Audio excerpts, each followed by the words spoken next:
চলুন আজ ভারতের সেই বিশালতা আর জটিলতাকে একটু কাছ থেকে দেখা যাক। ভারতের গল্পের শুরুটাই তো এর মানুষ দিয়ে। ১৪৩ কোটি মানুষ। বৈচিত্র্যের মধ্যে ঐক্য, এই একটা কথাই যেন পুরো দেশের পরিচয়।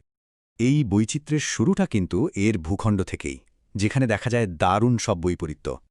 একদিকে উত্তরে রয়েছে আকাশছোঁয়া হিমালয় পর্বতমালা, যা দেশের মুকুটের মতো। আর অন্যদিকে দক্ষিণের সীমানা ছুঁয়ে আছে ৩টি বিশাল মহাসাগর। আর এই বিশাল ভূখণ্ড রাজনৈতিকভাবে এক হয়েছে একটি গণতান্ত্রিক প্রজাতন্ত্র হিসেবে। এর ইতিহাসটাও কিন্তু এক কথায় অসাধারণ, প্রাচীন সভ্যতা থেকে শুরু করে শক্তিশালী সব সাম্রাজ্য। তো এত বড় একটা গণতন্ত্র আখির চলে কিভাবে? এটি একটি সংসদীয় ব্যবস্থা, যেখানে প্রধানমন্ত্রী হলেন সরকার প্রধান। অর্থনীতির দিক থেকেও ভারত কিন্তু একটা পাওয়ার হাউস, বিশ্বের ৫ম বৃহত্তম। এই অর্থনৈতিক শক্তির ভিত গড়ে উঠেছে পরিষেবা, শিল্প আর কৃষির উপর।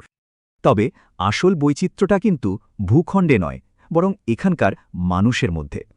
ভারত অনেক প্রধান ধর্মের জন্মভূমি, আর নানা বিশ্বাসের মানুষের দাস এখানে। ভাষার ক্ষেত্রেও এই বৈচিত্র্য স্পষ্ট।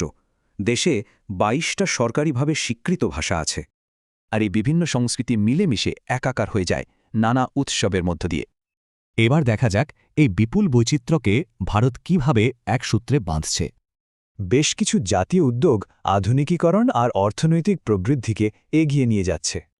বিজ্ঞানের ক্ষেত্রে এর মহাকাশ সংস্থা ইসরো সফল ইন্টারপ্ল্যানেটারি মিশনের নজির গড়েছে। আন্তর্জাতিক ক্ষেত্রেও G20 থেকে শুরু করে জাতিসংঘে ভারতের ভূমিকা বেশ গুরুত্বপূর্ণ। তাহলে প্রশ্নটা থেকেই যায়, কিভাবে ১.৪৩ বিলিয়ন মানুষের গল্প মিলেমিশে এক হবে?